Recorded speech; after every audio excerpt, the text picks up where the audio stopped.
É só aí, pessoas, revisão de pilhas. Eu vou juntar a parte de potencial de eletrodo junto com situação geral de pilhas, porque nesse momento da matéria a gente consegue fazer isso. Então olha só, a gente tem aqui uma pilha que é formada por chumbo e cobre.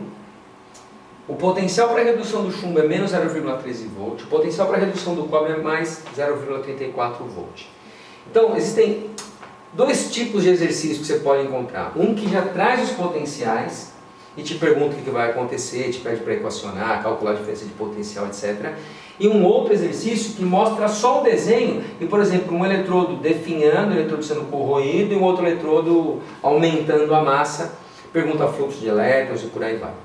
Bom, esse exercício que eu falei por último, ele é mais introdutório, né? Quando você está começando a estudar pilha, você vai ter esse tipo de exercício. Quando você já avançou um pouco, chegou nos potenciais de eletrodo, a coisa fica um pouco mais sofisticada e você consegue fazer exatamente tudo o que eu falei usando os potenciais.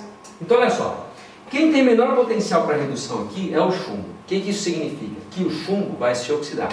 Então o sentido do fluxo de elétrons é aqui, ó. Esse é o sentido do fluxo de elétrons. O chumbo perde elétron, o cobre ganha elétron.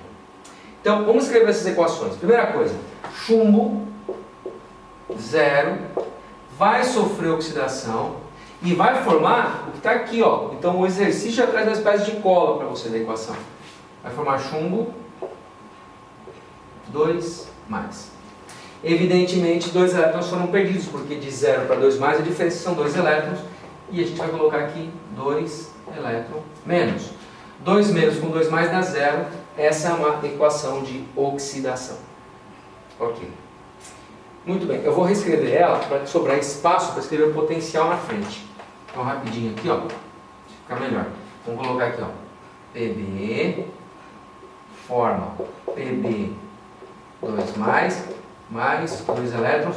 Veja, aqui é potencial para redução esse valor. Mas o que eu escrevi aqui foi uma oxidação, então eu tenho que escrever com um sinal invertido. Então o potencial aqui é 0,13 volt. Ok, o cobre sofre redução, mas o elétron vem para cá, eletrifica aqui, ó, e os íons cobre que estão em soluções, milhares deles, vão ser atraídos para o eletrodo e vão receber elétron. E ao acontecer isso aí, eu terei cobre 2+, mais 2 elétrons, forma cobre 0. Isso que eu escrevi aqui é uma redução, e esse potencial é o potencial de redução. Portanto, aqui eu sou obrigado a escrever isso. Para obter a equação global desse processo, o que eu tenho de fazer? Somar as duas equações, a oxidação com a redução.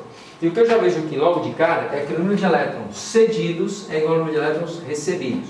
Se aqui fosse 3 e aqui fosse 2, eu multiplicaria a equação de baixo por 3 e a equação de cima por 2. Eu multiplicaria invertido, como a gente fazia no balanceamento por óxido e redução. Muito bem, agora, como é igual, cancela. O que sobrou aqui? À esquerda da seta, PB mais CO 2+. Formando PB 2+, CO 0. Somando aqui a gente tem mais 0,47 volt. Como o potencial aqui, a diferença de potencial é positiva, a gente fala que isso aqui é um processo espontâneo. Espontâneo. É uma pilha. Se fosse negativo, era um processo não espontâneo, que a gente chama de eletrólise, que vai ser estudado mais para frente. Agora, existem algumas coisas interessantes para a gente ver aqui. O fluxo de elétrons a gente já viu. E a gente vai perceber o seguinte, que se o elétron está saindo daqui, o elétron é o que mantém os cátions metálicos unidos na estrutura do metal. Se o metal começa a perder elétron, ele vai se desestruturar. Então, com o passar do tempo, o que a gente vai ver aqui é pontos de corrosão na superfície desse eletrodo. Então, ele vai sofrer um desgaste. Então, a lâmina começa a se desgastar. A solução vai ficar cheia de Pb2+. E acabou de me ocorrer o seguinte, que para completar corretamente essa pilha, eu preciso colocar uma ponte salina, né? Senão esse fluxo de elétrons não vai acontecer.